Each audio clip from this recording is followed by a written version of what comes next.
I loved it in Jersey, and they've been great to me. But you can't ask to go to a better spot, and I'm really excited to get there and join the team. The past few years have been kind of frustrating for the Kings, and they're doing what they're doing now. So to be here and in the race, don't want to take it for granted. I can't wait to get out there. I mean, obviously the opportunity, the team, the group. What an opportunity. Oh, players are moving. They're talking about their new teams, their old teams. Welcome to another edition of Our Line Starts. Ahmed Fareed here with Mike Milbury, Keith Jones, Bob McKenzie. We are just a few days away. If you're listening to this right as it drops, we're 5 days away from the trade deadline. This is an exciting time. I am hoping at some point, Bob, your phone will go off and we will be alerted to a trade mid-podcast. Let's hope so.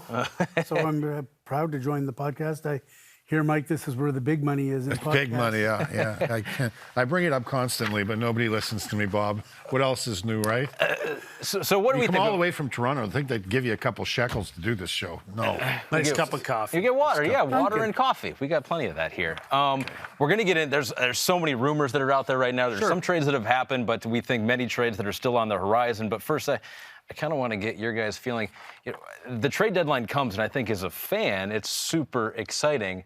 As a player, as a coach, as a reporter, what are the feelings, Keith? Like, what are the feelings when you're actually in it and not just a bystander watching it all? As a player, there's anticipation that if your team looks like they have a legitimate chance to win the Stanley Cup, that your team, your general manager, will go out and make a deal. So there's a lot of eyes on certain movement around the National Hockey League, and when you see a team that you're competing with make a trade that makes them better, you raise that expectation that your general manager is going to do something to equal that. I never felt like it was going to be me, but for the guys that are on that list that have expiring contracts, I'm sure it's pretty nerve-wracking and can be disappointing when you lose a key member of your team. So there's a lot of different emotions that go on with it. You know, only one team wins the Stanley Cup, and there's how many moves already? A half dozen or so, and some of them are extraordinarily expensive. And as a manager, you really have to be careful where you tread. And it's a lot easier to be a seller at the deadline than it is to be a buyer. The sellers really can reap some pretty good benefits from being in that position. But I think Keith is right.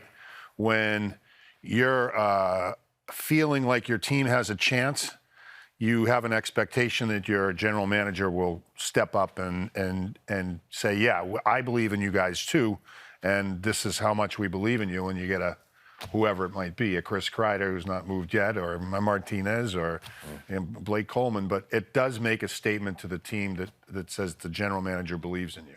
If you're in the media, it's one of the busiest times of the year. And so for the whole month of February, everything from February 1st on to the trade deadline, it's almost exclusively the media's focus is who's getting traded, who's not getting traded, and the rumors that go with it and chasing all that stuff. So it's, just busier than it would normally be. Yeah. I wouldn't say, I'm trying to think if it's really the busiest time of the year, because honestly, the period between the NHL draft and free agent day on July 1st, and from the draft forward, where the shopping period happens for the free agents, there's probably more things going on of a greater magnitude at that time of the year than there is the trade deadline. I used to cynically joke that the trade deadline was all of us getting really, really, really excited on deadline day for a bunch of deals that if they happened on October 15th or November 30th, you'd go, oh, that's nice. Yeah, but we're waiting for that alert from Bob McKenzie on our phone. Well, it's also timing, too, because the season's almost over. So the thing about the trade deadline is once the trade deadline's over, that's it. You can look at every roster in the NHL, and it's set. Yeah. So outside of somebody you've got on your reserve list you bring from Europe or a college or whatever, everybody knows exactly what everybody else has, and now you can kind of handicap what the race is to make the playoffs and then who's going to make noise in the playoffs. They're gearing up, and teams have already geared up so far. We had a story yesterday that you broke of a trade that was possibly going to go down, and today it is official that it is going down with Vegas beefing up. They're getting Alec Martinez from L.A., so L.A. is clearly in sell mode at this point. They've made another deal. Now going to Vegas is Martinez. What more can you add about that whole thing, Will? Yeah, pretty straightforward. 2 second-round picks the Vegas Golden Knights gave up for Alec Martinez. And this is a good deal for Vegas because Martinez has another year left on his contract after this year. So it's not just the pure rental. And so Kelly McCrimmon in Vegas knows that they've needed help on the blue line, that they've been a little shy in that area this year, and there's been a lot of inconsistency. So Martinez should help. He's a champion. He's won a cup, more than one, and knows what that drive is all about. So they get him for this run in the playoffs and all of next season as well. And from the Kings' perspective, it's just continuing down the path. Rob Blake's doing a pretty good job here of retooling. I was just looking on my way in. Somebody chronicled everything that Blake has gotten for Jack Campbell and Kyle Clifford and Martinez and Toffoli. And, you know, it's a nice package of younger players. Tyler Madden, who's a prospect. Trevor Moore, who's in their lineup now. And then like a whole whack of second and third round picks. And that, you know, that's how you accelerate a rebuild, to have 10, 12 picks in one draft. And, you know, that's how you replenish the cupboard. And they've already got some good young players in Ontario. They're going to call up now and get spots on the roster that were previously given to guys like Clifford and Toffoli and Martinez. So what do you think of Vegas, their end of it now? How complete are they, Keith? Well, we just watched them. Mike and I watched them beat the Capitals the other day, and the one thing you asked us after the game, what do they need? And we said a defenseman, and Martinez is a perfect fit. I mean, this is a team that's built to win the Stanley Cup this year. They were built to win it last year and lost out to San Jose in that difficult way in Game 7. They are a very good team with a really good head coach in Peter DeBoer, and now they have a piece that DeBoer is very familiar with from his time in San Jose playing against the Kings, and Martinez is very familiar with the Vegas lineup as well. So I think he fits in seamlessly, and I think it's an important piece that they needed to address. Defensively, they haven't been as good as they can be, and I think Martinez will help them in that regard. Where's Dallas in all this mess? Yeah, you know what? It's funny because, you know, they're obviously a team. You look at the everybody talks about St. Louis, and rightfully so, but Dallas is right there, and they've got a game in hand. So that division, by the way, St. Louis, Dallas, and Colorado, there's three heavyweights. And to think that, you know, that it was last year, everybody kind of looked at the Atlantic and saw Boston, Tampa Bay, Boston, and Toronto. And obviously Boston emerged from that. The power alley in the West this year seems to go right through that Central Division. And so I'll be curious to see what Dallas does. Dallas is a weird team to me because they've, you know, they're doing so well, and yet at any given time, I mean, Tyler Seguin went like 2 months without a goal. Yep. You know, Jamie Benn wasn't playing well for quite some time. You went down the list of things that are wrong with Dallas, and then you look at the standings and go, nothing wrong with them. It's kind of the same list that was wrong with St. Louis last year, right? Like Tarasenko wasn't scoring at the same rate, and all of a sudden they started scoring at the right time. And Dallas is the one team that, talking to some of the coaches in the Western Conference, that every team fears. They're the one team that nobody wants to play. And they're starting to kind of rise to the top right now, and they are deep at every position. But nobody's watching them. Nobody's got their eyeballs on it. It's just like Washington a couple of years ago when they finally had lowered expectations and they managed to win a Stanley Cup. It's funny how that works. You always think, you know, San Jose used to be like that. San Jose's the team to beat. San Jose's coming. Then you forget about them. And then the year everybody forgot about them, they got to the Cup final and almost beat Pittsburgh. So you look at the Central. You got the Blues. You got the Stars you just mentioned. And then you have the Avalanche, perhaps the most talented team in the division when they're all healthy. But right now you got Grubauer, who was out, Rantanen, who might be out for 8+ weeks at this point. Where's my phone? Is it ringing? It's so hot. It just vibrates. Is there a text on there? It's on. I don't have it on vibrate. I've got it on explode. That's the most. You have to protect that thing with all your. Talking about Colorado. I was just clumsy. I knocked it over. Okay, no text. We're spitballing on the air the other day about Colorado. Grubauer goes down. Do you think there'd be any chance Lundqvist would say yes to a trade? I mean, the three-goalie system, I don't care how they paint it with roses, it's not going to be it's no good. And it's no good for them to give away a young goaltender that has potential, Georgiev, and another guy, Shea Storkin, who's supposedly going to be their guy, but, you know, if he falters, you never know with those goalies. Could it possibly be in the realm of... I would severely doubt that we're going to see that by Monday. let's look at this for a number of ways. Okay, Colorado's interesting, and you're right. Some people wonder, would they go out and get like a really big-time goaltender like Lundqvist? Here's the thing. Lundqvist hasn't played since, played a couple early games. February. January. He's only played 2 games since January the 11th. He's got a full no-move clause. He's not going anywhere unless he wants to go somewhere. But it's pretty obvious that the Rangers' preferred solution to the three-headed monster is push this off to the summer and either buy out Henrik Lundqvist, or Henrik Lundqvist comes to the Rangers and say, I will move to go to the right team for my final year. Why not take 2 kicks at the can? Well, yeah, but I'm not saying it's out of the question, I guess, but I don't think Lundqvist could, I guess, but at this point, not anticipating it. And this whole thing, it's really fascinating to me the way this Lundqvist thing's playing out, because he's always had legacy status with the New York Rangers. And yet now, the reality is, he's the number 3 guy. And, he can't be very happy. He's got to be frustrated with the way it's going. Yeah, so proud, so established Hall of Famer. So, there were rumors, and let me stress rumors, a few weeks ago about the whole, what if Lundqvist went and that'd be a good fit for Colorado. And at the time, you could rationalize it that way. So here's another one. So Marc Bergevin, the general manager of the Montreal Canadiens, he was in Colorado the other night. I think it was a Monday night game. Back again tonight. So everybody's going nuts trying to figure out who from the Montreal Canadiens, could it be Thomas Tatar? Could it be Max Domi? Could it be Jeff Petrie? Could it be Jonathan Drouin? Could it be Kovalchuk? Although Kovalchuk wouldn't fetch a roster player from Colorado. You don't need to spend 2 nights in Colorado watching the Avs to make a Kovalchuk rental deal at the deadline. And then people are saying, what about Carey Price? So to your point, different situation, because Lundqvist has 1 year left at 8 and change, and Carey Price is just starting his $10 million plus deal for many years to come. How many years? 6, 7? I forget exactly what it is, but it's a lot. So anyways, Price also has a full no-move clause.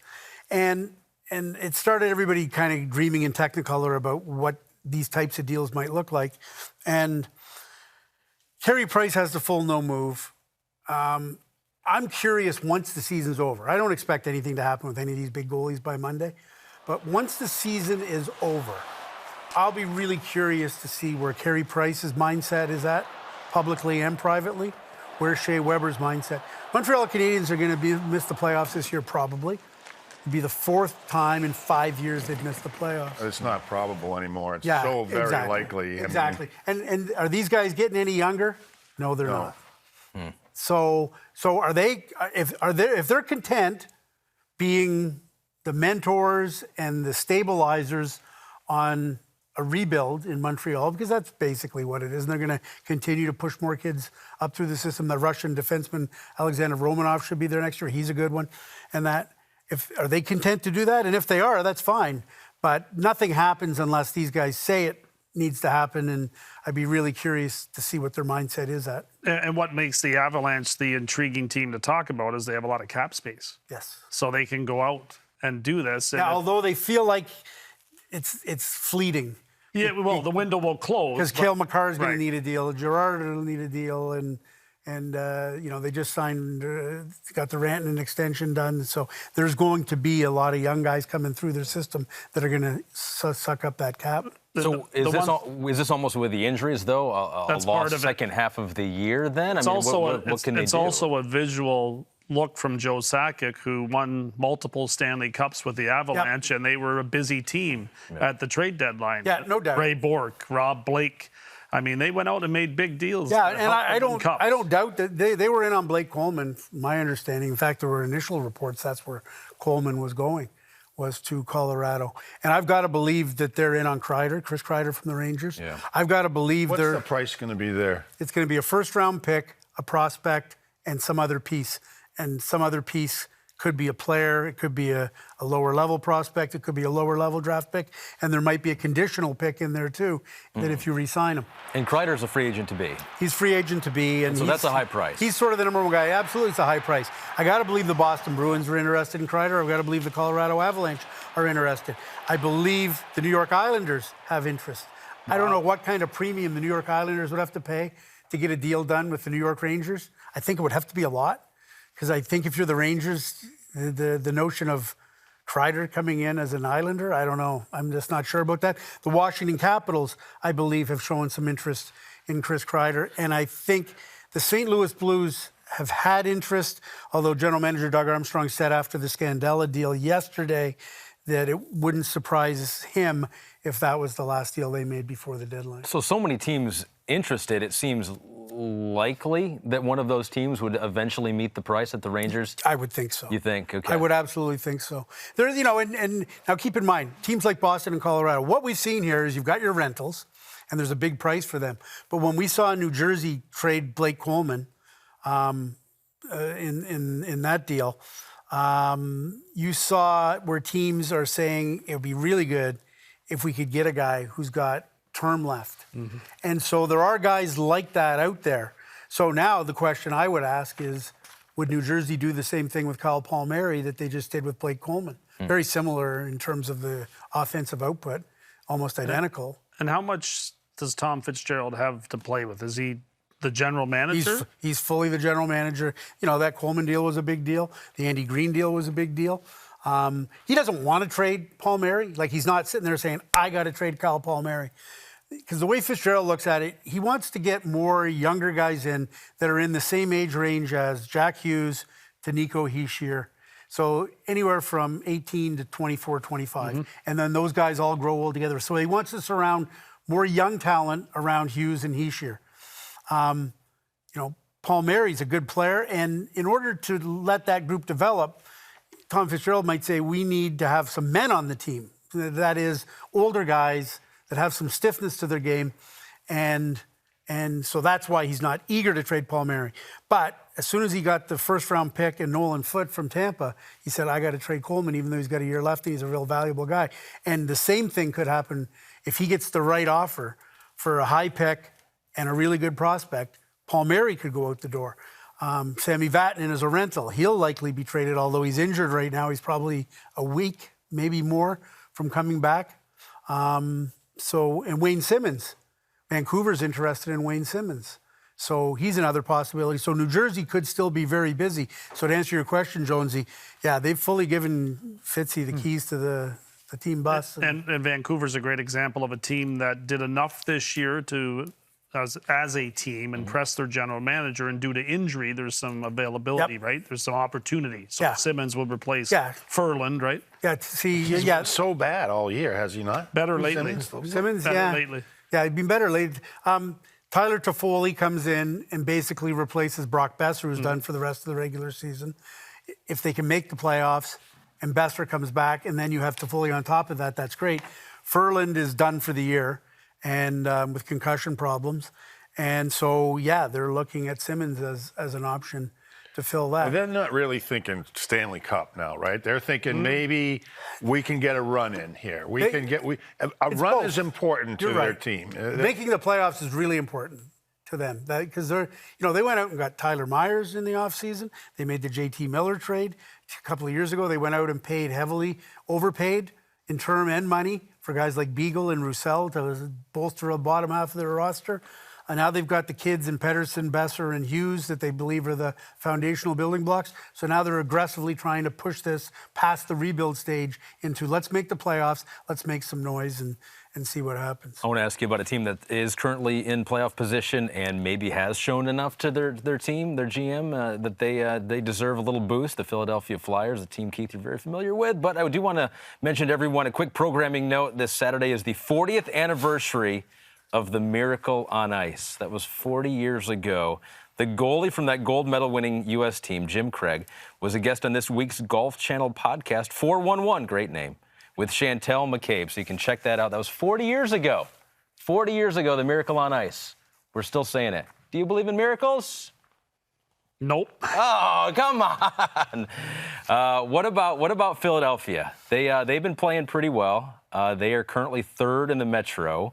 So what moves might they be making? Philadelphia would like to add some depth up front. I think they feel good about their defense. I think they feel good about their goaltender.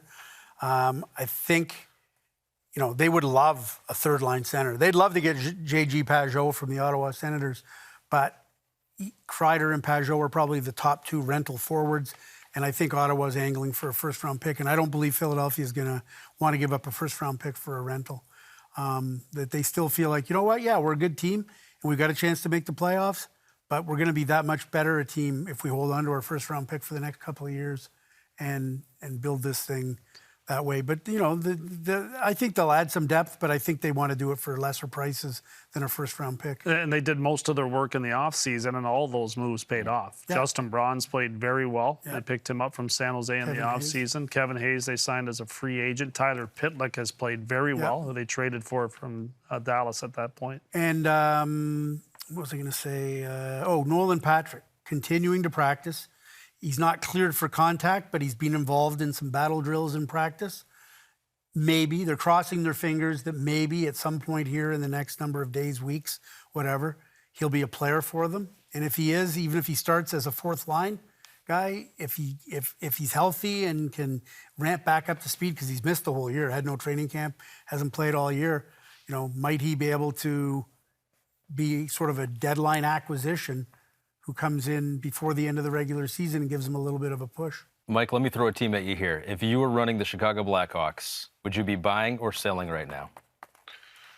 Well, they're not going to make the playoffs. I mean, they came off this road trip 1-4.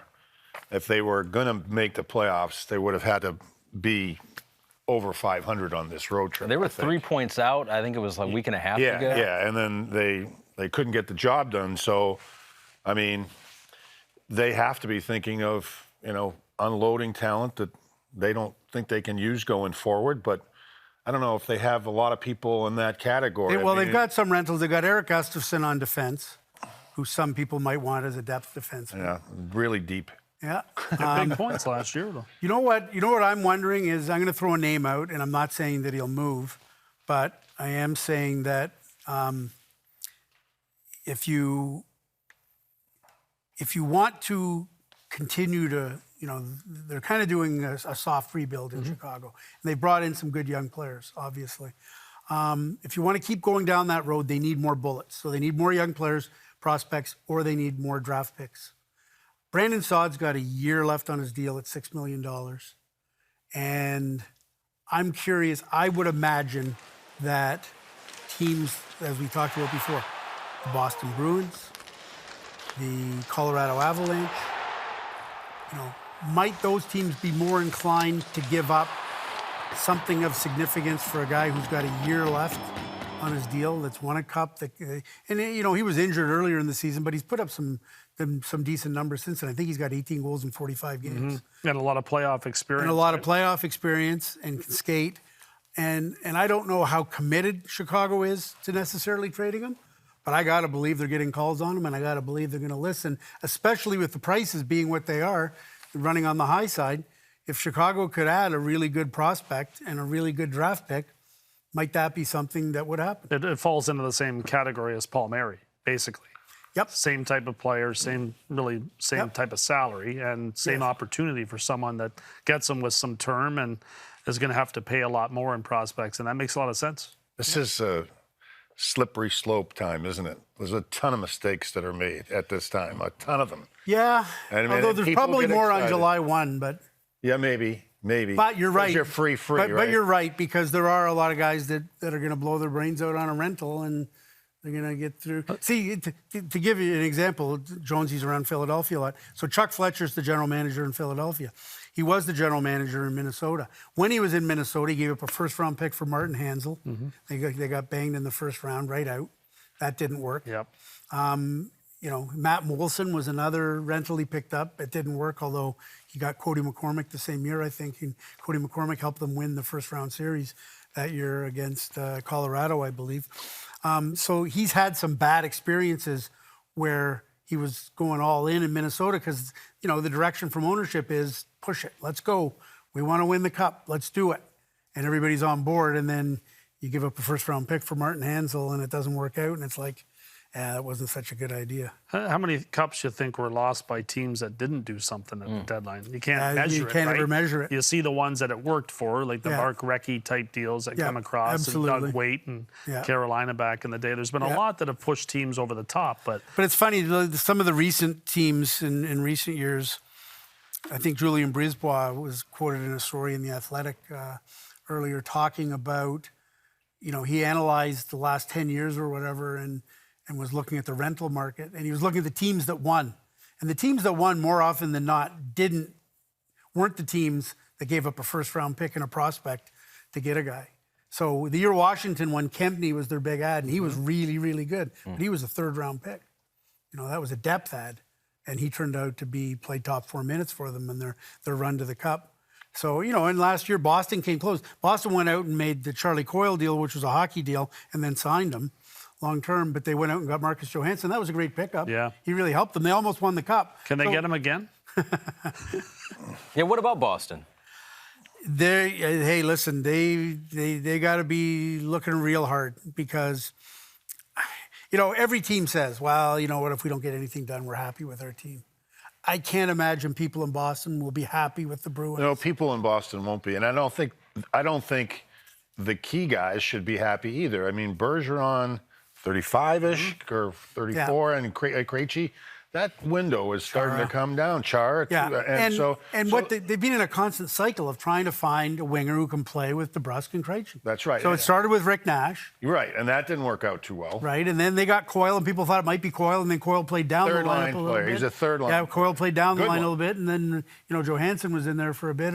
But they've constantly been rotating that second line winger. And the guys that they've rotated in now, they can't find one, whether it's whoever it might be, Heinen, Bjork. They spent the money on Backus. Yeah. They took a shot that he might be that guy. Right. And that didn't work out. They've tried. That was a tough deal. But you know what? I did talk to Bruce Cassidy in the last little while, and I said, we've seen Krejci play with Pastrnak and play very, very well. Yeah. I said, what happens if at the deadline, would you move Krejci or Pastrnak down to Krejci's line?